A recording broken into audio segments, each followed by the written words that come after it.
It's high time to raise awareness of those living with mental or behavioral health issues and to help reduce the stigma so many experience. Psychiatrists are medical doctors who are experts in mental health. They specialize in diagnosing and treating people with mental illness. Psychiatrists have a deep understanding of physical and mental health and how they affect each other. They help people with mental health conditions such as schizophrenia, depression, bipolar disorder, eating disorders, and addiction. A psychiatrist, how much I know, I would always say that they often use prescription medication to address symptoms, and they may collaborate with psychotherapists to create an overall treatment plan. Psychiatry is one of the oldest branches of medicine, but the field has developed significantly since the advent of neuroscience. Welcome, everybody. I'm Pratima Penumarthy, founder and director of Arya Math Academy. Our academy, in collaboration with Shravio, we proudly present STEM Talks. In this talk show, we will introduce you to fascinating people who very passionately inhabit scientific and technical frontiers of our society. It's with tremendous pleasure I welcome you all to our fifth episode of Arya Math Academy STEM Talks. Today's STEM Talk is with Dr. Rohit Chandra. Dr. Rohit Chandra, MD, is a child and adolescent psychiatrist at Mass General Hospital, Chelsea, MA, where he works closely with immigrant populations, co-chairs a research roundtable, and instructor in psychiatry at Harvard Medical School, where he teaches third-year medical students.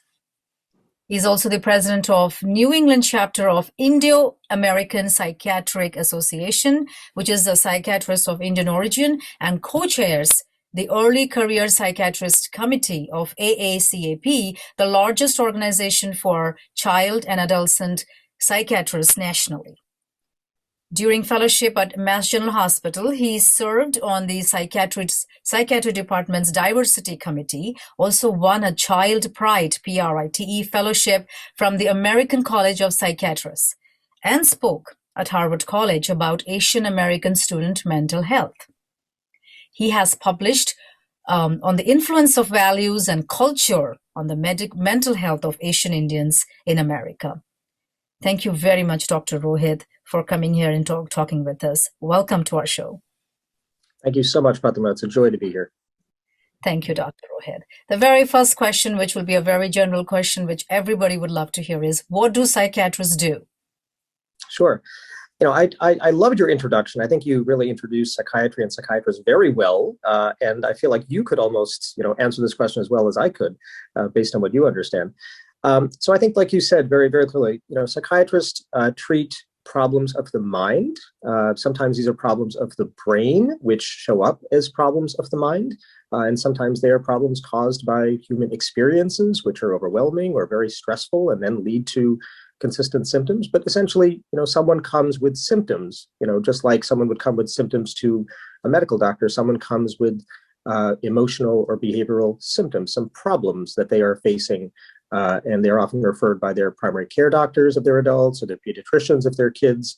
And then the psychiatrist, has to decide, are medications appropriate? Is this severe enough to warrant medication intervention? Or, would psychotherapy, sort of talk therapy, be sufficient? Or like you said, there may be a collaboration between psychologists and psychiatrists. So one does the therapy, one does medications. But this is, a branch of medicine, like you said, which involves treating symptoms that involve the mind. True. Yeah. And also, Dr. Rohit, a lot of people are confused between psychiatrists and psychologists. So what is the main difference between psychiatrists and psychologists? Psychiatrists usually will go to medical school. So 4 years of college, 4 years of medical school, and then 4 years of residency is mandatory. And then one can do a fellowship. Psychologists have more limited training. There may be, sort of 3-year programs or 4-year programs with internships involved, and then you're sort of a full-fledged psychologist, who can be licensed. So there's more training involved in being a psychiatrist, and another major difference is psychiatrists can prescribe medications. Oh, I see. And then what is your rationale for becoming a psychiatrist? Sure. So I grew up with parents who are physicians. Both my parents are doctors. My father is an oncologist who treats cancer patients, and my mother is a pediatric nephrologist. So I grew up with parents in the home who loved the field of medicine. They seemed like they were very respected for what they did, and I really wanted that job satisfaction. I had the sense that medicine would give me great job satisfaction. So I was pre-med in college, and then did a neuroscience sort of lab year, and realized that while neuroscience studies the brain, I was more interested in the mind. So neuroscience looks at sort of how the brain can influence the mind in a sense, and I was just very interested in the mind is what I realized. So I went to medical school knowing that I wanted to be a psychiatrist, and that conviction held. And then during residency, I chose a child fellowship because you cannot see children and adolescents without doing a child fellowship. And I wanted to see kids of all ages. Again, my mother is a pediatrician, and I really wanted that clinical exposure. That's really interesting. Also, I would definitely like to know how your work day looks like, of course, during pre-pandemic versus now. Right, right. I mean, currently it's talking to patients by phone or by video visits, and writing notes on the computer at home. Before the pandemic, I had worked at a clinic, as you mentioned, MGH Chelsea. It's a community health center in the city of Chelsea. Chelsea is the fifth poorest community in Massachusetts, and it's about 60% Latino. And there are a lot of immigrants, refugees from places like Bosnia, Somalia, Iraq, Bhutan, Central America. So my workday consisted of seeing somewhere between 5 to 8 patients in an office. And people often wonder whether psychiatrists have patients lie on a couch, and that is no longer the case. That was psychoanalysis. I sit in a chair, facing patients sitting in a chair, and get a sense of what their problems are. Like if you had come in to a doctor for a medical visit, the major difference between my visits and medical visits are I do not touch the patient. There's no need for a physical exam. I'm examining sort of their emotions, how is their mood, how is their, speech, how are they talking normally? Are they, how are they feeling? Are they hearing any voices? I mean, the exam for a psychiatrist is pretty much one that is done through interaction with the patient, just talking to the patient. I see. Mm-hmm. Also, I know the different problems when you treat, you see different adults with different problems. So what kind of problems do you treat amongst adults? Right. No, it's a great differentiation. I mean, I see adults and I see children and adolescents, so there are different sets of problems. For the adults that I see, again, part of it depends on the population that you are working with. So, again, there are a lot of immigrants, refugees, and they often have post-traumatic stress disorder from their refugee journeys, or for whatever reason, they were displaced from their countries. Some were displaced because of war, some were dispossessed because of sort of ethnic cleansing or other ethnic strife. And some there was gang involvement and drug dealing, and they sort of left their countries because of fear there. So a lot of them have post-traumatic stress disorder. The bread and butter issues that psychiatrists typically treat are depression, anxiety, bipolar disorder, which mood is up and down, psychotic disorders, where someone is often hearing voices or is paranoid, feeling that others are after them. And ADHD, attention deficit hyperactivity disorder. So you see that in adults. They often had it as kids. It may or may not be recognized as kids, but those are the kind of problems: PTSD, depression, anxiety, bipolar disorder, psychotic disorders, ADHD. And there are some eating disorders, as you had mentioned. And I don't work so much with patients who have addiction, but I certainly have a few patients who have been or are addicted to alcohol or to marijuana, or to some other substances. I had a patient recently who described an addiction to LSD acid. So. And another thing, Dr. Rohit, I meet a lot of students in high school and also some from the undergrads, in colleges. Mm-hmm. I find this most of the children are having some sort of anxiety disorders because, I know that is one of the problems, but could you please explain to our viewers what are presenting problems for the children and adolescents you see in everyday? Sure. So I think, in the same way that adults struggle with depression, anxiety, I think, kids certainly do too. In kids, anxiety often starts as early as age 5. And sometimes parents can see it a little bit earlier with separation anxiety when a kid is going to school. But, children can have, generalized anxiety where they're worrying all the time. They can have panic attacks, discrete episodes, sort of 5 to 10 minutes of feeling their heart beating quickly, feeling they're going crazy, pretty severe symptoms that really worry a child or a teen. ADHD, as mentioned, is quite common. Teachers will often refer a child for evaluation because the child cannot sit still in class or is very daydreamy. In boys are more hyperactive. Girls are not typically as hyperactive, but may struggle to pay attention, kind of zoning out and not, paying attention in class. Teacher says, "Hey," and sort of ask them to snap back to attention. So ADHD is common. Depression may run in families. Depression may result from, say, parents getting divorced. The child is now, quite upset about that and falls into a depressive episode where they're feeling sad, not finding pleasure in life, have low energy, may struggle with sleeping, have low appetite, things like that. So really kind of an episode where the child clearly is ill. Something is really quite wrong. Other people recognize that their academic function may drop. So something like that. So anxiety, depression, ADHD, these are common ones. I have patients who have learning disorders, and I will work with a therapist, I will work with a school, I will often work with an educational advocate to make sure that they get properly diagnosed and that the school gives them accommodations. And then a major concern that we are seeing, that child psychiatrists are seeing and society is seeing, is autism.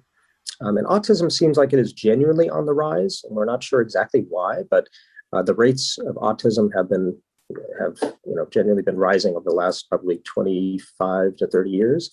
And there's no great explanation for why. There has been a discussion of whether it's a true rise or whether there were people like this, in the 80s and early 90s, and we just missed them. And sort of, is there a reclassification of people who had this? But it does seem like there is a true rise, and we're not really sure why. Also, are there any alternatives to medication for mental health problems? Sure. So like we talked about, psychotherapy is one. And the way I think about it is, if someone has severe symptoms, then often talking is not enough to get them out of the ditch. When I was in New Hampshire about a month ago, it was a snowy day, and I sort of impulsively decided to park near a lake to get a beautiful picture, and I drove my car into a small ditch. So an analogy I can make to severity is a few months back, I was in New Hampshire, and it was quite snowy, and there was a beautiful lake I was driving near, and I pulled over to try to get a picture, and I drove my car into a small ditch. And people tried to talk me out of the ditch. They said, try this, try that. They were kind of appearing in the road to say, could you try this? And nothing was working. And so in the end, I had to call a towing company. And the towing company used force to pull my car out of this small ditch. The two right wheels were in it, and the two left wheels were on the road. And I liken medication to that if talking and sort of other strategies do not get you back on the road, then you may need something, like medication that is more powerful, that can do that. There are other strategies besides psychotherapy and medications. So one is electroconvulsive therapy, and that is an interesting intervention in which basically a seizure is induced in the brain, and the muscles are kept relaxed so that the person does not injure themselves. But it's essentially a reboot of the brain. If the person is severely depressed, nothing is working, then one can give literally a jolt of electricity and see if that works. And so people can have repeated sort of treatments for ECT over weeks or months to see if this may reduce their symptoms. There's also transcranial magnetic stimulation, TMS. That is a possibility as well, and that is, like it sounds, using magnetic stimulation to see if one can change brain circuitry. But like you mentioned, psychiatry is a very old field, but neuroscience has helped us understand it, but it has not necessarily led to interventions which have transformed it.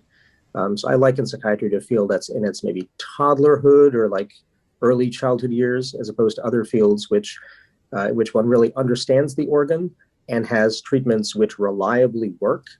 I will say, when I prescribe medications, I do not know whether the person will come back and say, this medicine worked really well and caused no side effects, whether they will come back and say this medicine did nothing, whether this medicine did nothing and caused side effects, or it helped and caused side effects.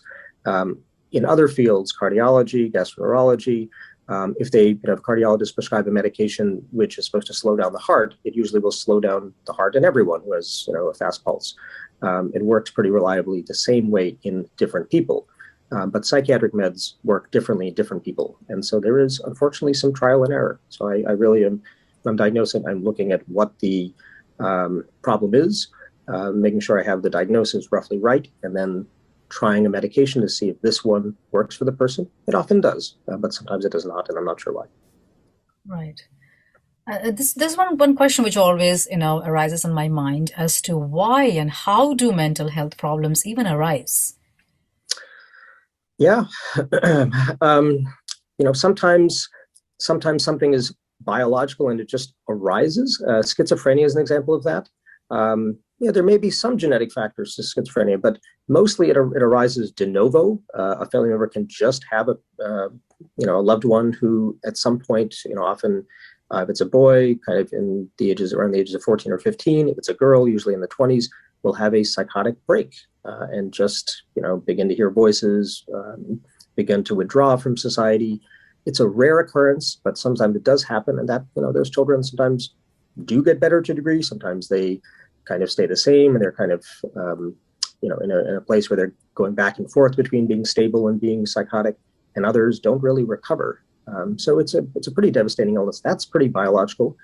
Bipolar disorder runs in families. Usually, if I'm diagnosing a child or teen with bipolar, you often have a parent who has a problem with anger, whether bipolar has been diagnosed or not. So that often is quite biological. Other illnesses are much more caused by experience, and post-traumatic stress disorder is an example of that. You can have someone who is psychologically normal, but then goes to war, goes to one of the wars that we were fighting in Iraq, for instance, and sees terrible things, or God forbid, does terrible things, and then is traumatized by the experience. Or someone who's a victim of sexual assault, who was psychologically normal and now has a horrible thing happen, and now is shaken by it and cannot sleep, is having nightmares, is worried that someone is behind her or him, and is just otherwise really sort of on edge. So biology can cause problems, experience can cause problems. Others may be an interface or sort of intersection between sort of genetics and environment. There may be a tendency in the family to have some illness, but then the environment brings it out.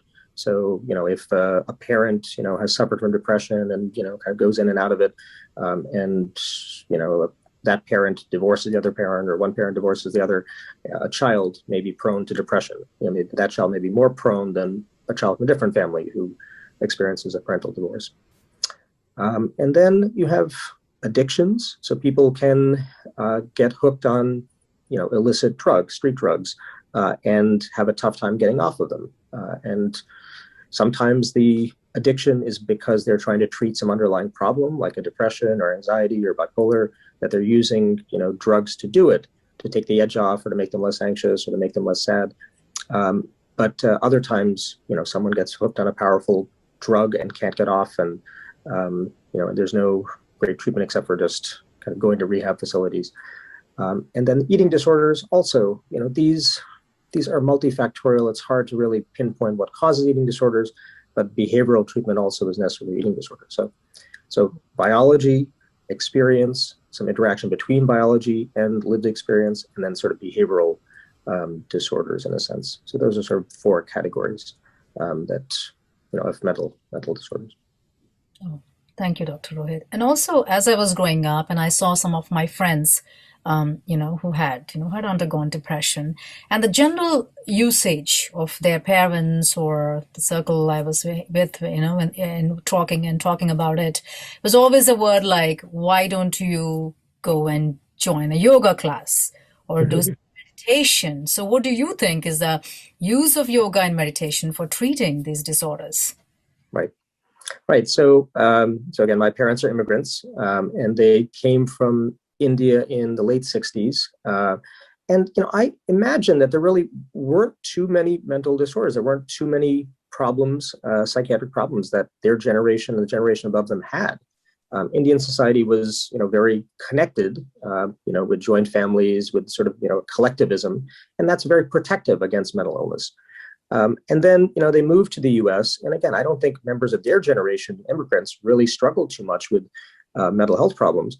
But they have kids who do struggle. So my generation has struggled, and the generation below me seems to really struggle. I mean, I see a lot of teens and college age students who are depressed and anxious, and they're wondering how to talk to their parents about it. And it seems like maybe 1 in 5 or something, is either actively struggling or has struggled with a mental illness, maybe by the age of 20 or so. I don't have the exact stats, but it feels something like that.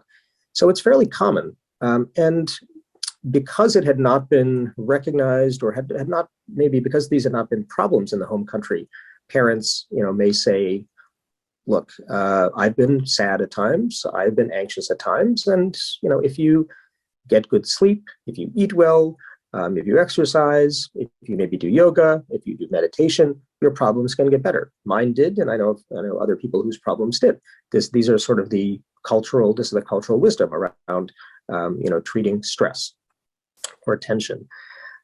But it seems like the problems that my generation faces regarding mental illness, the generation below me faces, these are often more severe than parents can grasp. That they don't get it. They say, this is probably just a little stronger version of what I had, but it often is not.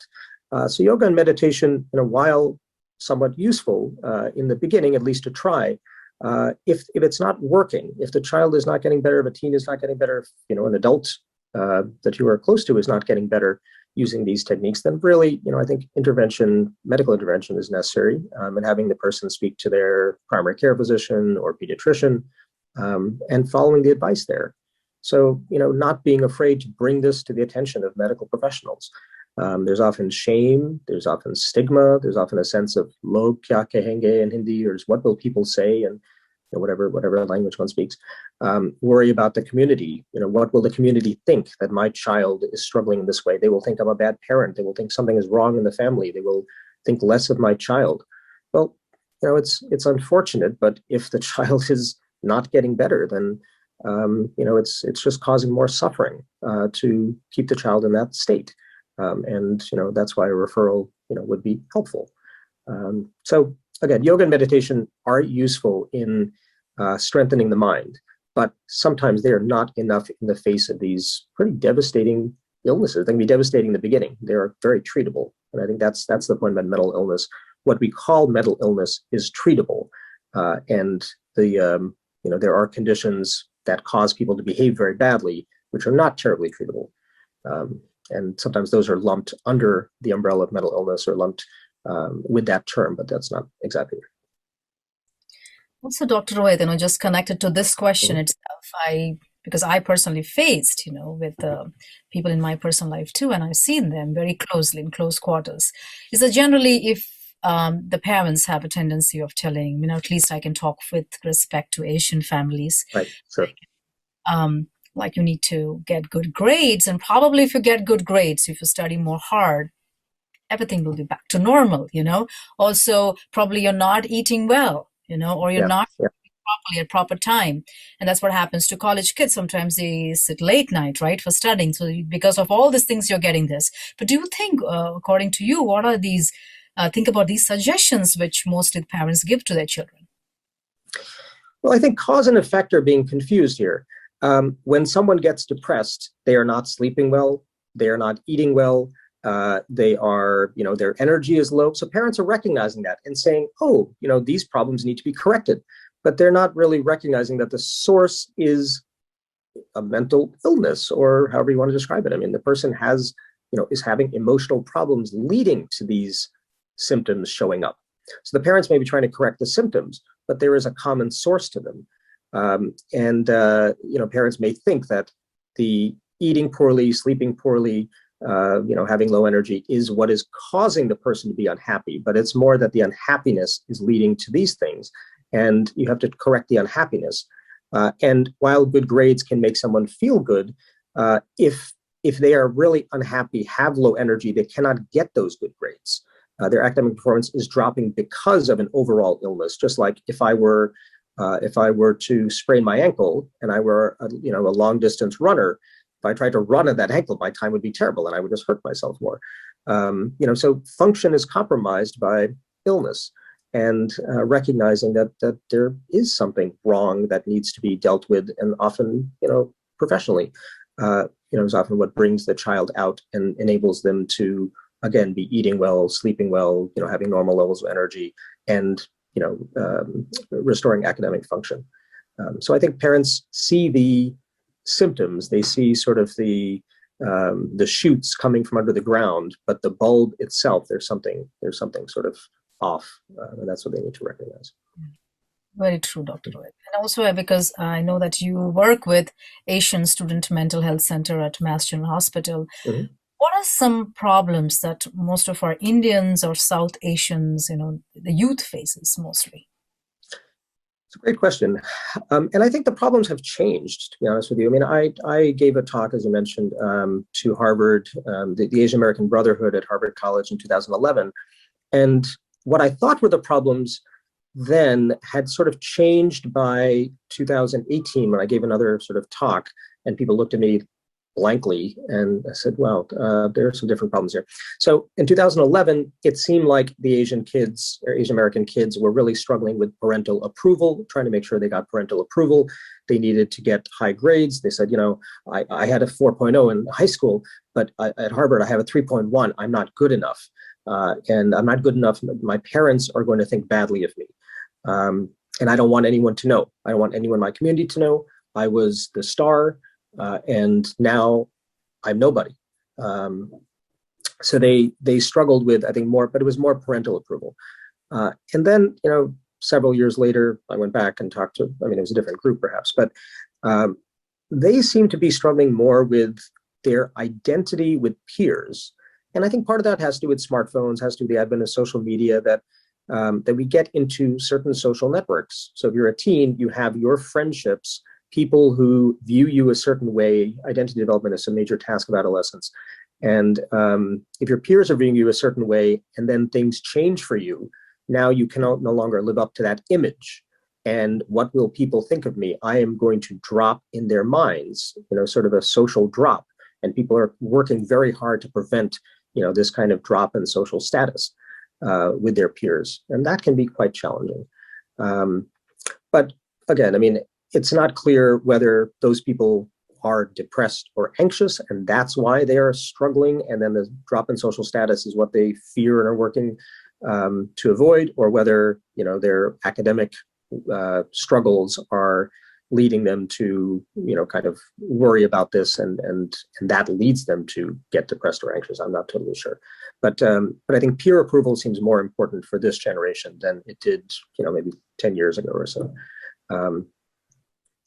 That's kind of what I would say. But I think the academic pressures are primary. And then when it comes, then other flashpoints for struggle are career choice. In the early 20s, what career you choose. Parents may have a certain idea of what they think you should do, but then your instincts, your talents, may be in a different area, and how parents and kids navigate that.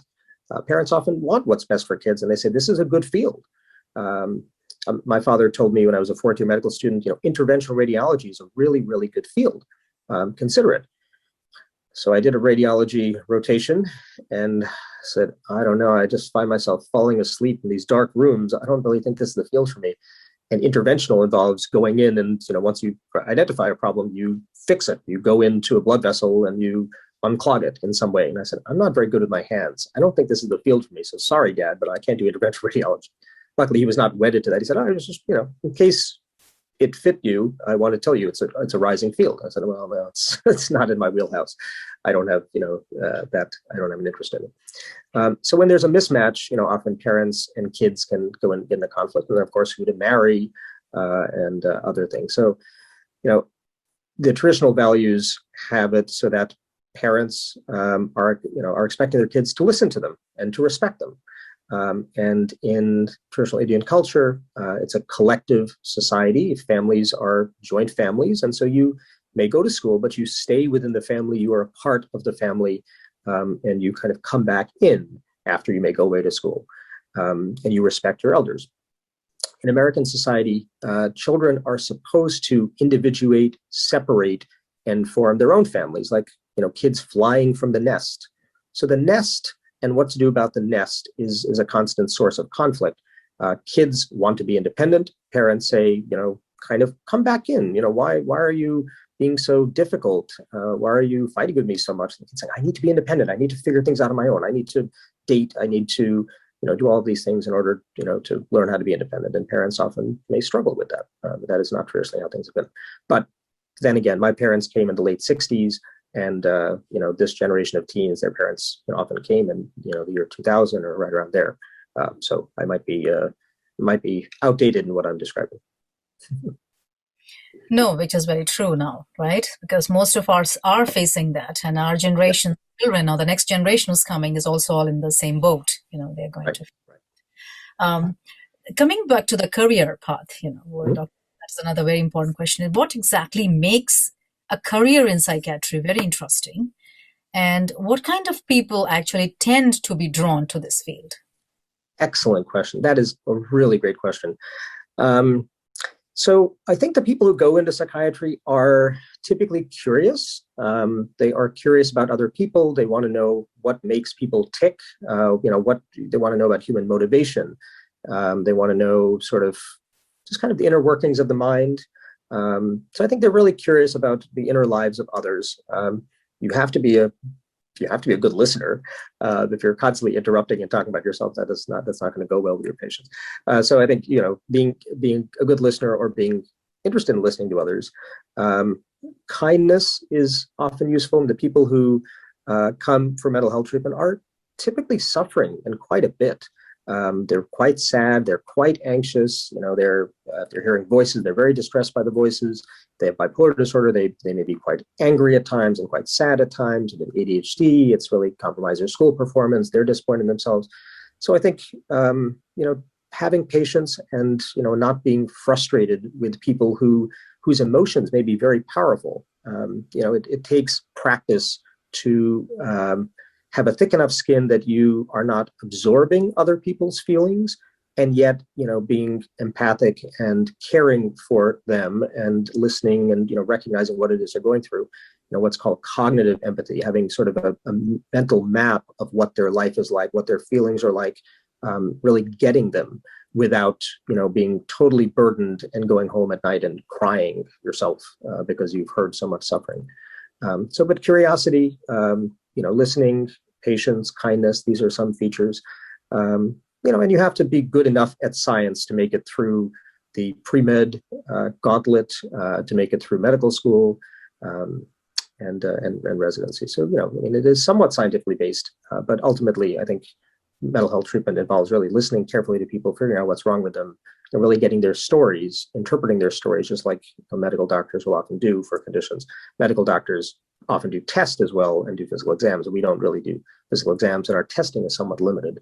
So really, it's all about sort of history in diagnosing and then working with patients regarding treatment to see if the treatment is working and reducing symptoms in that way and getting them better. But it's a great point. What kind of people go into it? People who have these traits and people who are comfortable working with patients who struggle emotionally and behaviorally and are patient enough to treat them over time in a lot of cases. Also, Dr. Rohit, I know that a lot of physicians, aspiring physicians are there who will be probably listening to us and would love to know some advice. So what advice would you like to give to an aspiring physician? Another great question. I think, just making sure the field is right for you. There's often pressure from the community to go into medicine, to go into engineering, to do computer science. There are certain fields which our community prizes. But you want to make sure that, that the field is right for you, because ultimately you're the one that's going to have to, that'll have to work in it day after day when you become an adult, if you're a teen right now. So I think getting experience and seeing if you find joy in working in hospitals, if you find joy in listening to patients, if you are curious about the kind of medical problems people have and wish to get them better. So if you feel drawn to the field, that's a good sign. If you feel repelled by it, that is not such a good sign. So my parents are doctors, I am, and then my younger brother is. But my sister, my mother really wanted her to be a doctor, and my sister said, I don't like biology. So in high school, my mother said, no problem. I'll sit with you for a few hours each night, and we'll do biology together. And when you do well in it, you will like it. And this did not go well. My sister continued not to like biology. She did not like spending so much time studying it. And, she maxed out at a certain grade and said, I can't do better than this with your help. Even with your help, I can't do better than this. And I don't want to be a doctor. I don't like science. And she's a lawyer, and she's done fine. But, I think my parents were much more malleable when they were in India, that their parents said, do this field. They said, no problem. And kids have to choose early in high school what path they're going to go down. And then, they often listen to the directives of others regarding what specific field to go into. And that works out fine in most cases. In America, though, I think kids really need to find what works for them and what they love. And if they don't, then, there can be varying degrees of unhappiness with the job you have. If you choose a job because it is lucrative and you find that you really hate what you're doing day after day, or you find it very just boring, that is not good. Then you're really just kind of working for a paycheck, maybe a large paycheck, but but if you're not enjoying it, that's not ideal. So I think really exposing yourself through volunteering, through shadowing, if it's at all possible, physicians, through talking with people who are physicians to get a sense of what their life is like, and seeing if this resonates with you. Do you feel similar to physicians? You say, oh, this person is like me. I can see myself doing work like them. So I think exposing yourself to, the kind of the field, and I know it's not easy during the pandemic to gain this sort of clinical exposure. But after it's over, then, trying as much as possible to volunteer and to talk to doctors and see what's right for you. True. There's a question which I always wanted to ask, and also I'm very sure that a lot of youngsters will be interested to know about this, is the settings that psychiatrists generally work in. They're confused whether it is a general hospital based, or it is like psych hospital based, or Right. it is clinic based, private based, anything that you would love to share with us. Sure. So I think, I'm not sure if I have numbers exactly, but a lot of psychiatrists work in outpatient settings. I certainly do, which is clinic-based, sitting in a chair, facing a patient, talking with the patient. So I work in a hospital-based clinic, or a community health center-based clinic anyway. A lot of people have private practices. I do not, where they pretty much, have a home office or an office, somewhere where they, often take cash or check, or, maybe do take insurance, but treating patients privately. The other settings can be inpatient. So if a patient is hospitalized psychiatrically, if you, God forbid, are suicidal, get sent to the emergency room and then get hospitalized in inpatient psychiatric unit, there are doctors there that would treat you. So there are psychiatrists that work there. If you are discharged from an inpatient psychiatric unit, often before returning home, they recommend a step-down program, a partial program, or a day program, which is where you go from like 8 a.m. to 2 p.m., and get some skills, and really just make sure that you are doing better. Someone's monitoring you in a little less restrictive environment. So there are psychiatrists that work in partial programs, and then there are psychiatrists who work in emergency rooms. For emergency cases, there are psychiatrists who do consultation to medical doctors and to surgeons in the hospital. So if someone's hospitalized medically, and they have, say, they have a surgery, and after the surgery they get delirious, psychiatrists are often called in to assess a patient who is seemingly hearing things and pulling out their lines, and getting up in the middle of the night, trying to walk away, things like that. So consultation psychiatrist. And then if you've done fellowships, you can see different patient populations, as I said, like child addiction, forensic, geriatric, things like that. So children, the elderly, people who struggle with substance use, and those who have committed crimes. The question is whether the crime was done knowingly, or was it a result of the person's mental illness, and teasing that out. So there's settings, and then there are patient populations, and there's a lot of work out there. That's great. And I teach medical students also, and I supervise adult psychiatry residents, people who are training to be psychiatrists. And one can also be an administrator in a hospital and kind of have a leadership position. Psychiatrists, because we, in theory, understand people, can make good leaders and administrators, working well with groups. And then one can also be in training settings in general, being a director of training or director of medical student education in psychiatry and things like that. Interesting. That's more academic. Also, Dr. Rohit, every coin has two sides, and we would love to know. Of course, there are a lot of upsides part of this career, but what are the downsides to your career? Great. That's a great question. So I think maybe I'll get a little bit with some of the myths. So people think that, psychiatric patients are violent. They associate violence with psychiatric patients. That is rarely true. But once in a while, if someone is, under the control of, say, hallucinations or something like that, they are hearing things, hearing someone telling them to do something, or your doctor is the devil or something like that. Now you have to be careful because that person, you can't talk them out of it, and you basically have to protect yourself. So, I've had one instance where a patient who was, quite psychotic, hearing voices, kind of reached up and just grabbed my tie. And I was quite worried, but there was security. The person was being taken to the hospital very much against her will, but it was quite necessary. So, I do have to recognize when patients can become somewhat violent. I think working with patients who are suicidal or who have schizophrenia where they're not getting better, that can be saddening. So I think you have to manage your own feelings because you're seeing human suffering. You may be able to project that this is not really getting much better, or this is going to continue to cause problems for this person or their family for a while. So I think seeing into minds and seeing into the impact on people's families can be quite painful. So one has to make sure, like I said before, not to take your work home with you. You care for people, but you have to learn how to care for them at something of a distance, that you are not, crying in a corner of your home while your, wife and kids look at you saying, "What is wrong with our father?" Or something like that. You have to be able to manage your own feelings. Otherwise, there is some stigma against psychiatrists. People, may view us as sort of less than medical doctors. That maybe bothered me years ago. It doesn't bother me now. I know what I do, and I know, to what degree I'm useful. So that's not so much of a problem. Compensation is pretty good. Doctors should not be complaining about what we're paid. We're paid fairly well. But psychiatrists are paid a little bit less than the average doctor. The compensation is a little bit less than the average doctor. So that's something that could be a downside depending on how you're seeing it. But I think those are major ones. Right. Also, because it's a part of, though you have explained this part in one of your conversations, Dr. Rohit, but I still want to ask this one is that how do you approach the care of patients who have multiple mental health issues? Sure.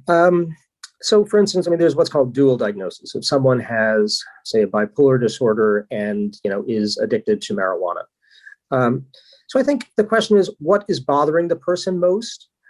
Is one way to tackle it. What are they considering their biggest issue? And let's go at that first, and then view the others as secondary. And the example I use is if one is a parent and one has two children and they're both knocking on the door for their mother, you're like, okay, I can only sort of handle one first. You're first. I'll listen to you. I'll take care of what you have, what your needs are, and then I'll get to the second one. So sometimes you treat one and then figure out kind of where the other one stands and then treat the second one. In other cases, you have a common cause for both. The marijuana addiction, for instance, in someone who has bipolar might be because they're angry a lot. They're just on edge and they find that marijuana helps them calm down. So you may say, well, it looks like, I wonder if there's a common source. If I treat your mood disorder, if I treat the bipolar, maybe you won't need marijuana. And often that is the case, if you treat the core underlying problem, some of the shoots start to wilt or die off or something like that. I don't know. The tree analogy is not going to work very well, but you have a tree and its branches, if you recognize which one is the trunk, you sort of go at that, then the branches are not as much of a problem. So I think that's how to approach it. But, I think in the same way that one recognizes if you're a primary care physician or if you're a medical specialist, person comes to you with several problems, if you're a primary care doctor, you have to figure out which problems are active, which problems really need active treatment, which ones you can just monitor, and which ones are connecting to each other. One is causing the other to get worse. And so what do you do about that? The other thing that is not talked about too much is medication side effects. People are on a lot of medications these days, some psychiatric, some medical. And you have to make sure as a prescriber that you are not causing your patients new problems. And you need to look at their medication list to make sure that some of the psychiatric problems that you're seeing are not because of some other medication that's causing it. Otherwise, you are adding on a medication to treat a problem caused by the first medication, when really the correct treatment is to say, you need to reduce the dose of this first medication or switch to something else that does not cause psychiatric symptoms. True, very true. That's a very important information you have shared, Dr. Rohit. And also, I wanted to, just in continuation with certain myths, which you had already mentioned, a few minutes before, is that there's so many myths, when you talk about psychiatrists, with respect to parents talking, or with respect to their patients, Right. and also with respect to mental health. Like, most of us have seen, like, while we're growing up, like the typical myth, like, oh, only completely crazy people will see psychiatrists, or patients only lie on a couch during outpatient treatment, those type of things. Psychiatrists only are pill pushers. Right. What are the truths behind this? They just make Sure. it as. Yeah, sure. I mean, some of these things are seen in film. They're depictions in film. They're depictions on, television, which may be outdated or which maybe they just sell. I love downloading cartoons and memes, and lots of cartoons are of a, bearded elderly psychiatrist scrawling on his pad while someone lies on the couch and, bears her, his or her life problems. And my mother, said this to me in childhood. My father, beat me or whatever.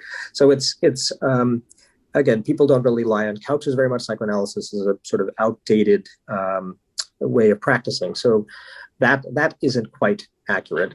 There are psychoanalysts, but I don't really think they have couches. I do not have a couch in my office, and never have. In terms of the only crazy people see psychiatrists, I think that was true in people's home countries for immigrants. I see immigrants from, say, Ethiopia, and I think Ethiopia had something at some point like 7 psychiatrists for 75 million people. And it's still a low number, obviously, but the people who they were seeing were those who were hearing voices. So, severe mental illness was treated by the few psychiatrists that countries had. But America, for whatever reason, has a high rate of depression, anxiety, and other problems. And so, the needle has shifted, the threshold has shifted, and we can no longer say in America that only really crazy people see psychiatrists. Lots of people have depression, lots of people have anxiety, lots of people have suffered from some sort of trauma that troubles them. And it is much more common in this country, in this day and age, to see psychiatrists than it was, where you were born, perhaps if you were born outside the US. So those are a couple of points there. And then I think there was another myth that you raised, and I'm blanking on what that was. Oh, pill pushers. So yeah, psychiatrists certainly can prescribe and often do prescribe. I would say of my patients, probably 85, 90% of them are on medications. Others I monitor to see how they're doing off of medicines. Others I monitor to see how their medical condition is affecting their mental health. We do tend to prescribe. I think that is true. But the reason is that we get referred severe mental illness. So mental illness that can be handled by pediatricians or primary care doctors by just sort of monitoring the person, talking to the person, making sure that they're stable enough. We don't see as much. If the person is referred to a psychotherapist and the psychotherapist says, this treatment seems sufficient, you're getting better, then we don't need to see that person. But again, sort of like the analogy of the car in the ditch. If your car is in the ditch and your best efforts and the efforts of other people helping you are not sufficient to get it out, then you may need a tow truck. And so psychiatrists are sort of that tow truck. We prescribe medications which are powerful, hydraulic, engines that just can really wrench a car out of a ditch. And that's, so in a sense, being pill pushers, it's not a nice term, but I certainly do prescribe medications to most of my patients. Also, a continuation of this same question is that, most of the time, is it a myth? Like, patients with psychiatric problems are, they consider them as all violent. Is that true? No, so I think there is a conflation of a few things. One, so in one sense, the people who are violent and make the news, they're often thought to have mental illness. In some cases, they do. You do have people who are schizophrenic who, for instance, and there was a guy named Andrew Goldstein who pushed a lady in front of a train in Manhattan many years ago, and I believe there's some sort of law, Goldstein's law or something like that now. So I mean, those instances, they do happen. They are rare. They're quite rare. In a lot of cases, the people who are violent, they are people who have no conscience. They often do not have empathy for others. They don't care. If their wife leaves them, that wife is in danger of being hunted down, or something along those lines. So those people, society doesn't recognize very well. It's hard to recognize who does not have a conscience. But we've seen politicians who seem to have no conscience. They don't care about the people. They are doing what they want for themselves, their friends, their family, and lying.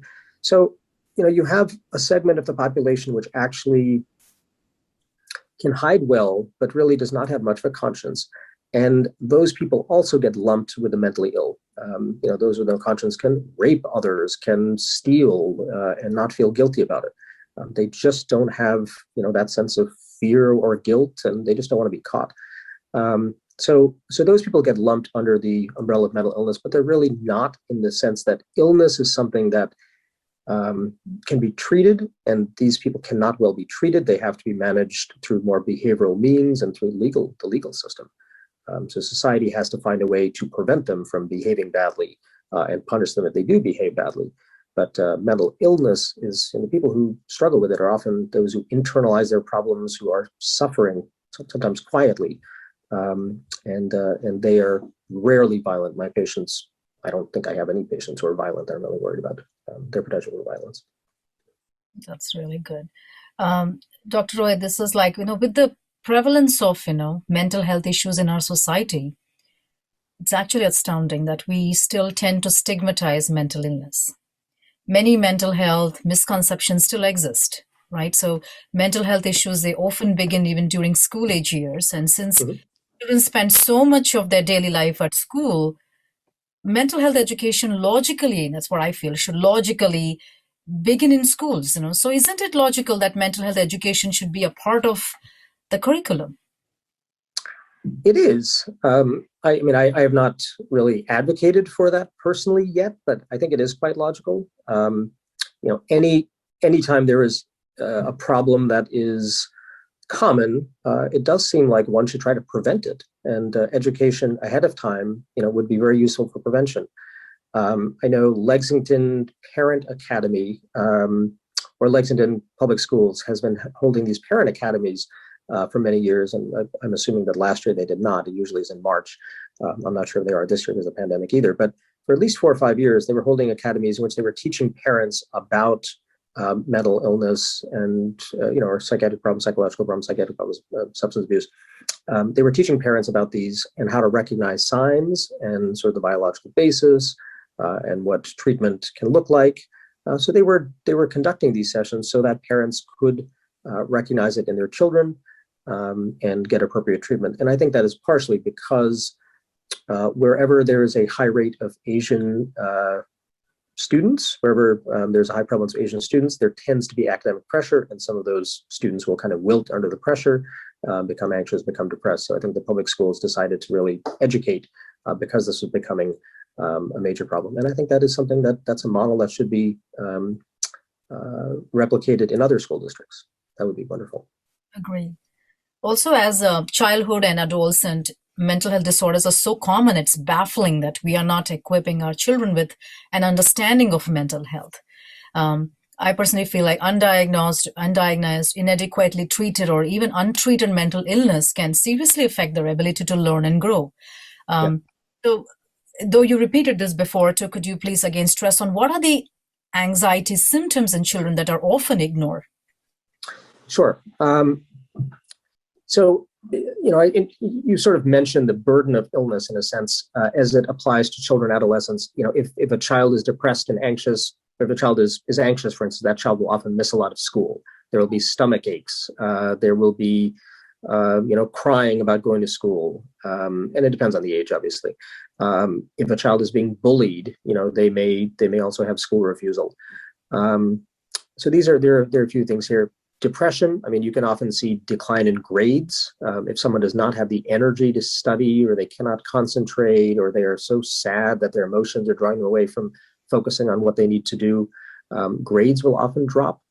Unfortunately, with Asian Indian kids, there's such a pressure to keep up grades that they will exhaust themselves trying to maintain their grades. Their grades don't drop, and often the grades are the last things to drop. You see everything else go bad. So I guess I'm talking out of both sides of my mouth here, but sometimes grades drop, and that's a sign. Other times the person does everything they can, puts all their effort into making sure that the eggs in that basket don't drop. All the other eggs in other baskets will fall, but not the ones in that one. So, I think, mental illnesses are known to cause, burden to children and adolescents. And also, I think internationally, they are the biggest cause of missed work days and decreased productivity. So the analogy to adults missing work and being, not overly functional is kids missing school or having their grades go down, being unable to learn.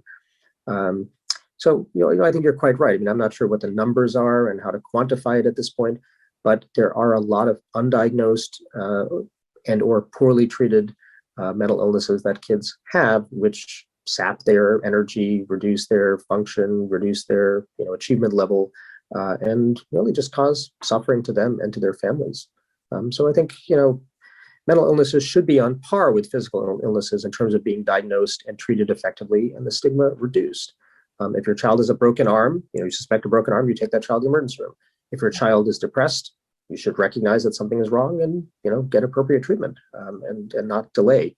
But I think there is a residual stigma. People feel like they will be thought badly of, their child will be thought badly of, and that's unfortunate, because it does delay treatment, and the treatments work. I mean, they're a little hit or miss in terms of knowing for sure, is this med going to work or is that med going to work? But there's a rule of thumb that psychiatrists may not know exactly what's going on, meaning may not be able to identify in the brain exactly where things are going wrong, but we have the treatments to eliminate the problems despite that.